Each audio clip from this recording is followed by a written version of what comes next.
said to Annie earlier, is one of our most popular sessions, I think, because it's now becoming such a critical skill that facilitators need to have in their toolkit. So, Annie, we're going to get going and welcome everyone officially to our 20th anniversary celebration. I do still look 21, of course, but we've been around for 20 years, which I think is quite remarkable given the climate. And I think that it's quite unusual for a training provider to have stayed the distance, and we're really, really proud of that. Before we get going, I'm just going to do an acknowledgement to country, that MCI acknowledges the traditional custodians of country throughout Australia and their continuing connection to land, sea and community. We pay our respects to them and their cultures and to their elders past, present and emerging. So we've done that. And for those of you who don't know me, well, I'm hoping that everybody does know me, and I hope that you all like the airbrushed photo instead of me with a cold and my eyes and nose streaming. As I am going to hand you over to the fabulous Annie Sophia. I think that some of you might have been in sessions previously with Annie, and she has been with us, she told me today, ticks over 6 years of her being with MCI, which is quite exciting. She's traveled almost the globe with us, but certainly around Australia, delivering all types of sessions and really trying to think of innovative practices that are easily applied for facilitators, trainers, and other leaders as well. So Annie, I'm going to, in a moment, hand over to you. For those of you who want a little bit more information about MCI, as I say, 20 years of doing bespoke training, nationally accredited, awards. I think, Vanessa, we won more than 35 now. I think that might need to be updated. And also just to point out that we are part of the APM group, which is listed on the ASX. And some of you might work with some of our sister and fellow companies in APM Health. So over to you then, Annie, if you'd like to kick us off. And please, guys, this is a really fast-paced session. We will give you the recording. We will give you as many slides as we can. You're very welcome to take photos or screenshots of anything. And if you want, we will stay online at the end if you want us to reverse to any of the slides. So over to you, Annie. Thanks so much, Denise. So let's dive straight into our topic today. First off, let's define what a hybrid live event actually is. So we define it as a simultaneous presence of participants sharing a physical space and also those connecting online. So we're not talking about blended learning solutions, which we love here at MCI. Today, we're focusing on the live event that is delivered hybrid. So this event could be training, meetings, workshops, presentations, all of those events that you might be delivering online. And look, the reality is the hybrid environment is complex. There's many approaches, many complexities. So for example, you might be in person with a group and you have a few participants dialing in online, or you might have a main group in person and then other remote groups with multiple people. For example, another complexity was I recently conducted a hybrid training where as a facilitator, I was remote and every one of the participants was in person in a training room. But the problem was the room setup was not ideal, and all I saw as a facilitator was the backs of everyone's heads. Not ideal. So there is so many complexities, and this is why it's an important topic for us to focus on and get some of those embedded skills, tools and techniques. And in fact, why don't we do an audit? Okay, so let us know in the chat box the number that resonates with you based on how is your hybrid facilitation currently going. Okay, so let us know in the chat box the number that resonates with you. Let's conduct a poll here. Do you avoid? Have you had a few disasters? Maybe it's working okay some of the time, 80% success. Or is anyone bring it on? I love hybrid. Let's see what we come up here. We've got ones, we've got fours. Okay, so we're sort of tinkering on the edge there. Some of you are at 4, which is great to see. Perhaps you're just here to get a couple of tips. And by the way, we would love to hear from you, those additional challenges you might have. What worked well? What didn't work so well? So please do elaborate on why you chose that number. And also we'll be inviting you to share some of your tips as well as we move through this content as well. And look, the reality is though, that hybrid is hard. Okay, it is challenging. Let's not pretend it's not. And hybrid events are a fantastic opportunity to create engagement and connection despite the physical distance. With so many organisations with flexible work arrangements, okay, this is a fantastic, convenient, flexible way for us to connect. And ultimately, this could be the difference between the event actually happening or not. Okay, so hybrid is here to stay and there's no right way. Okay, so therefore this session is all about providing you with as many tips, tools, strategies and techniques to inspire you in your hybrid facilitation, and would love to hear from you your top tips as well, because really the ultimate goal for hybrid facilitation is to create an inclusive space. We are in this together. We want to create bonds and foster that opportunity to connect and learn and interact with each other, no matter where we are. So let's dive straight into some of our content. What are we going to cover? Let's plan for our hybrid event. Okay, let's get the logistics right. And then let's facilitate to maximize engagement. Let's hear from you in the chat box as we move through this content. We'll be moving at a swift pace. Please add your tips, your questions, your challenges as we move through the session. So let's start with planning now. So tip number 1, design for all groups. Okay, with hybrid facilitation, designing for the session requires 3 complete designs. 1 for those in the room, 1 for those dialing in remotely, and then a design for the connection of the 2. Okay, so for example, activities need to be specific for the instructions for each group. But what about also instructions for joining the group together? Okay, hybrid facilitation is novel and it's complex and it requires extra time for planning. So therefore we need a facilitator that can juggle the moving parts. No wonder it's challenging.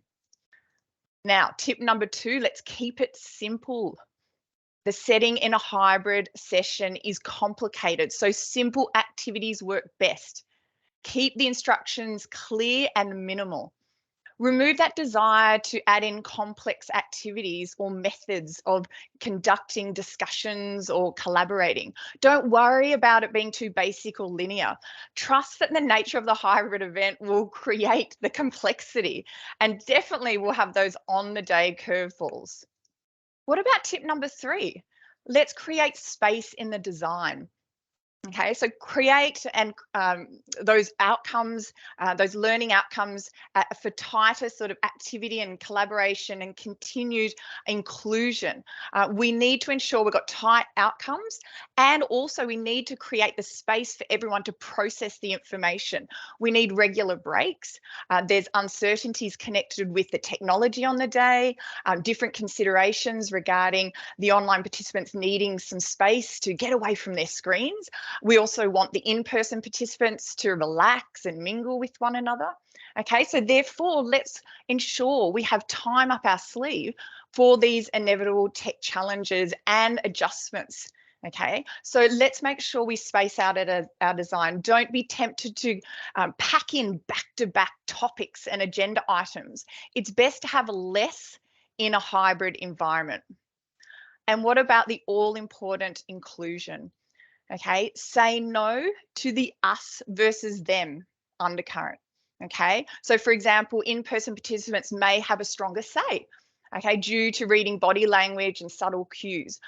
Perhaps the larger group might dominate, whether it's in person or the remote group. okay, whichever the larger group is. And also as a facilitator, make sure you monitor your biases, because you might fall into the trap of favouring the group where you are situated. So therefore, design the session to ensure you've got equal share of interaction and activities across all environments.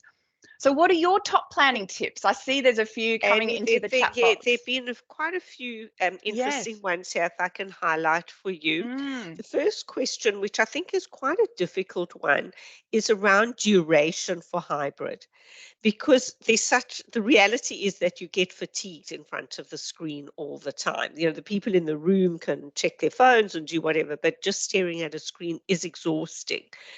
And so the in-person people are doing fine at the 2 and 3 hour mark, but the online people aren't. Any suggestions around that? Look, really, it comes back to those learning outcomes and what the objectives of the overall program is. And you can still run hybrid events, a full day session, for example. And I've run these full day sessions myself. However, it requires multiple breaks, more breaks than you would if you were doing a full in-person group together.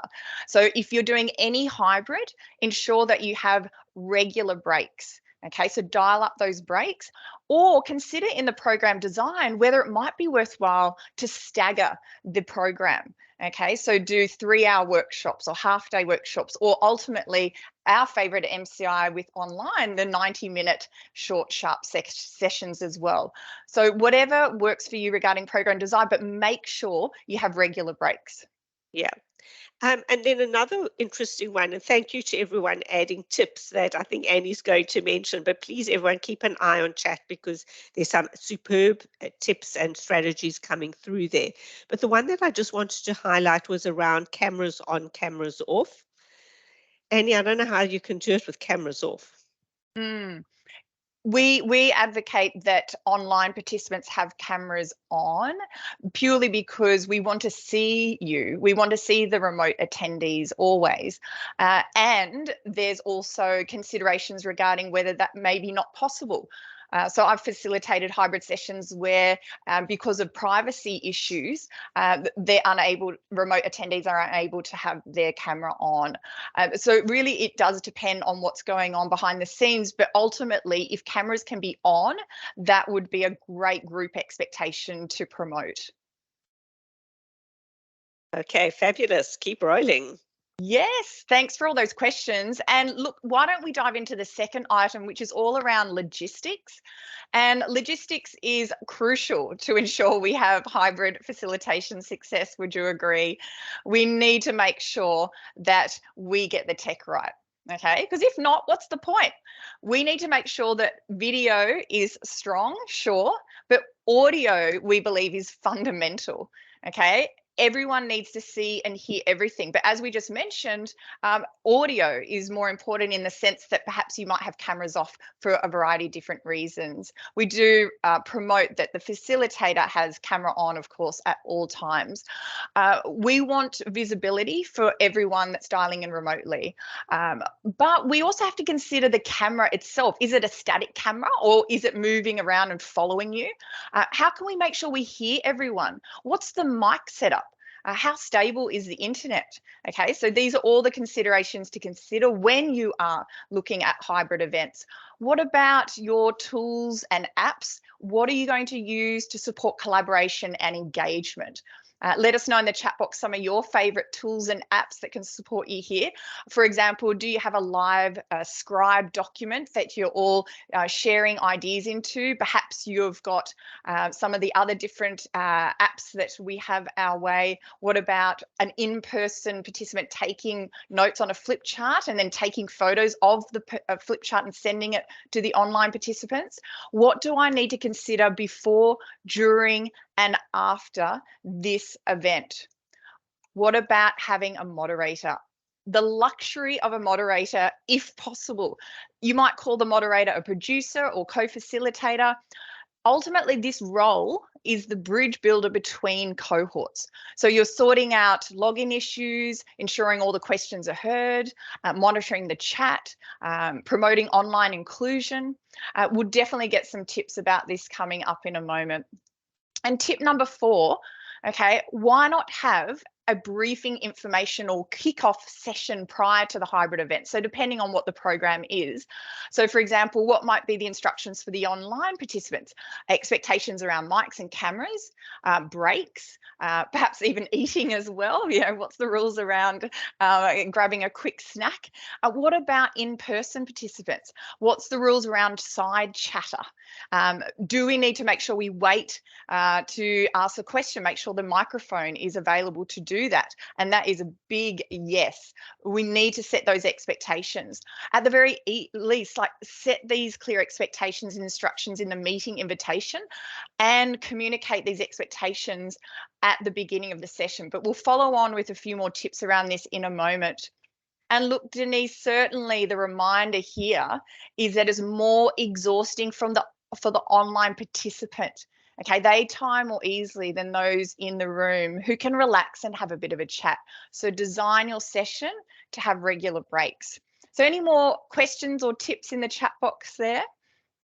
It looks like there's a lot lots of of people apps. giving lots of apps. Miro seems to be really popular. Polls, word clouds, Menti is also mentioned, MS, Whiteboard. So it seems as though people are getting a lot more familiar with some of these tools. But to me, the question still is that everyone, so even in the room, needs to get their phone out or something so that they too can participate online, and maybe a few ideas about how you get that to happen. Yeah, no, exactly. Great point, Denise. And in fact, that's a beautiful segue to our next section, which is, look, we've done all the planning. We've got the tech set up. Now let's look at these facilitation tips to really elevate that engagement. So following on from our last tip in the logistics, especially for workshops and training, why don't you kickstart separate conversations with the different cohorts around questions such as, you know, how does it feel to be in this cohort? You know, what might be the barriers to give 100% participation, and how might we overcome? Do you have any requests for the other group? How could we support the other group? So what we're doing here is we're promoting hybrid transparency, overall open communication across all groups, because we're removing that us versus them mindset. So creating clear guidelines and open lines of communication from the outset. So that's a really good thing to promote. Tip number 2, things like, where do you physically stand in the room? If you're in the room, that is. What if you're dialing in remotely? So consider your visual presence. This depends on the tech setup, of course, but where's the camera? Where's the mic? Do you need to stand still? Can you walk around? Whatever your setup is, there's heightened awareness from you as a facilitator for your positioning and your body language to accommodate all groups. And a top tip, of course, for online is, remember, the eyes of your audience is not the faces on the screen, but that black dot, the camera. Okay, so the eyes of your audience for the online participants is the camera, not the faces on the screen. What about your voice as well? Okay, so thinking about the projection, articulation, slowing things down, because we want to pause to allow ideas and information to be processed. Not necessarily me now, because we have a lot of valuable tips coming to you quick fire, but in your session, repeating key comments, making sure you also repeat what in-person participants say so everyone can hear. And then also, each group needs clear activity instructions. Okay, this comes back to the planning different activities for different groups. So for example, in-person instructions for an activity might be break into small groups in your training room and work in pairs. The same activity online might be to break them up into breakout rooms. So has to be clear, concise instructions for each. So therefore, also as a facilitator, think about how you might capture the insights and ideas. How will you debrief the activity. So these are all considerations here. And one of our top tips here for Q&A, start with those remotely. The reality is the remote participants are naturally feeling excluded. Okay, so a simple way to promote inclusion is when you throw to Q&A, always start with them first. Okay, they will not feel forgotten then. Remember, us versus them is the thing that we want to combat. Be directive as well. In hybrid, we do lose those visual cues. We have cognitive overload. So ask those pointed questions. You know, what are your thoughts? Deanne, Todd, can you add to this? Repeat key comments, summarize often, always linking back to the overall objectives. And then number 7, constant check-ins, gauge the temperature of the room. What do the cohorts need more or less of? How are we tracking things? And finally, that's a perfect segue to one of my favorite tips is seek out feedback during the session and make adjustments. Of course, this is important for any type of delivery. However, it's amplified in hybrid due to its complex nature. We need live feedback and live adjustments. Hybrid facilitation requires lots of preparation, as we've mentioned, but this does not mean you're bound to this playbook and you can't make adjustments. Each group and interaction is different. So we recommend not to wait to the end to get an evaluation. Why not ask for feedback halfway through the session or even after the first agenda item? You could even run a poll during this session. Some of those questions are on that slide there. Yeah, how connected do you feel? What about the other cohort? You know, are you contributing easily? Any ideas to make it better? Because yeah, ultimately, Denise, it's all about hybrid facilitation being flexible, adaptable, and you being agile as a facilitator. Yeah. And it just to mention that people are putting some fantastic tips into the chat. If people can just keep their eye on that, and people are asking questions and already having their questions answered. First of all, around icebreakers. Secondly, around involving the shy people. And what do you then also do about the loud mouths as well? Fantastic. Well, let's elevate engagement now, and maybe some of those questions might be answered in our final section here. And by the way, Denise and I are very happy to stay online after the webinar to answer any further questions as well. And look, they're really great questions, and really ultimately a hybrid event, we need to promote, yes, inclusion, remove that us versus them, but also make sure that we have high engagement. Let's look at some final tips on this. We believe setting up a buddy system is a fantastic idea. Why do the groups need to do all the activities separately? So why don't you invite your in-person participant to jump online and pair up with a remote participant? And in fact, you could have that buddy for the duration of the program, whatever your program looks like. It is a great way to promote that cross-functional inclusiveness, okay? Also, think about small group discussions as well. We've got a couple of options here. There's many, many options to run this, but you know, for example, in-person could be room 1, online room 2. There might be multiple room 1 groups. Okay, so therefore, perhaps you put people into different groups to have group discussions. And then the room 2, you create breakout rooms. Consider how you will debrief and ensure you capture all the ideas. Is it through a virtual whiteboard? Is it through using a flip chart in the in-person and capturing that and sending a photo? Or option 2, maybe both room 1, which is in-person, plus room 2 online, all jump online, okay? Then we could collaborate maybe on in a virtual whiteboard or even a breakout room. So there's lots of options there for you to consider how you could mix it up and create excitement and engagement, and also perhaps include the quiet participants, because quieter participants would love to have the opportunity to share their insights, maybe on a virtual whiteboard or in partners, giving some time for self-reflection as well. And we are a big advocate for, in fact, thinking about the analog and digital way for brainstorming and collaboration. Think about things like collecting ideas from people in the room and sticking them on sticky notes, making sure your camera is on the flip chart so those online participants can see this and then take a photo and send to the online, making them feel included in the process. Or yes, can we all jump online and collaborate on a virtual whiteboard? This is one of my templates that I set up for a client recently, and this is a perfect example of how we can all collaborate online and involve those quieter participants as well for getting their insights. What about also the convergence concept, divergence, brainstorming, deferring judgment? Let's converge. Perhaps we need to make selections. We need to make decisions. Okay, we need to create an environment where we walk away with action plans even. Now, there's a heightened risk that people will stay silent in a hybrid event. So don't miss input from people. And perhaps you could use polls to do this. Why don't you get everyone to jump online? And you can use apps like Menti or Slido, which many of you have mentioned. And this is actually a great opportunity for you as a facilitator to check the number of people contributing to the poll, and then you instantly can verify participant engagement. Okay.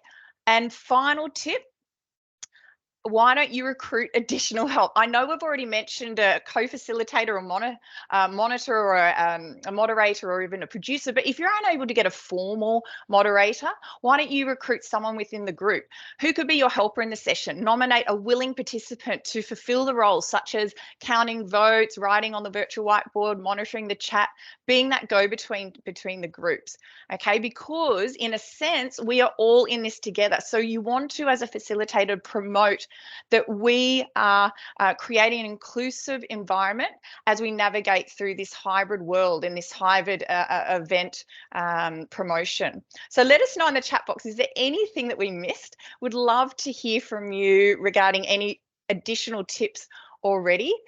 Please do share in the chat box those tips that you might have. And I know there's been a whole heap of great tips already. This is a summary of the tips, and Denise and I would love you to type into chat which resonated the most.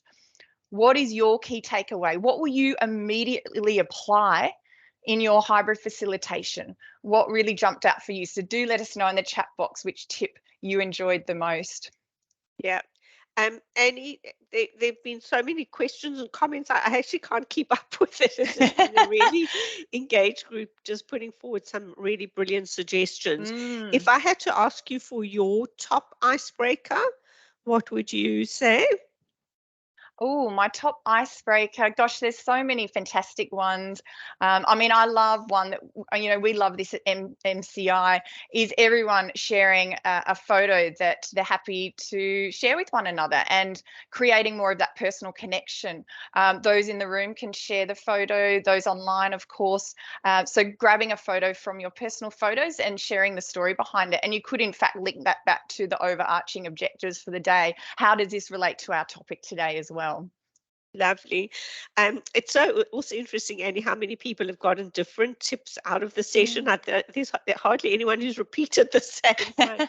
So obviously it's just resonating differently with different people, which is fantastic. Yes. Annie, a huge thank you to you for sharing that, and a massive thank you to all our participants who've been adding to, this body of knowledge, which is relatively new in the facilitation and the training landscape, and people are just adding and adding more, putting a map up of the world for favorite destinations, asking people to make their own ground rules was another one, which I think was fantastic. So they've really been firing off some very good ones for us. We might need to create a session. I think so. Organizations need this. I agree with you. And please, everyone, be aware as well that we still have one more session for our 20th anniversary, which is 5 ways to help your team thrive through when they move through change and transition. So if you don't have your spot for that, that is the final one in our series for our 20th anniversary. If everyone can join me in giving a massive well done to and thank you to Annie. We also have our fundraising campaign. We support September and the Cerebral Palsy Alliance. So if anyone gives us a great review, we give an extra $20 for cerebral palsy. Thank you so much, everyone. We will stay online. If there's something that I missed, sorry, people were just going at such a rapid rate, firing all these tips and suggestions and questions. I might have missed something. So we'll remain online. We will get you the recording as well as some of the key slides. So thank you so much to everyone. It's been fantastic having you in the session with us.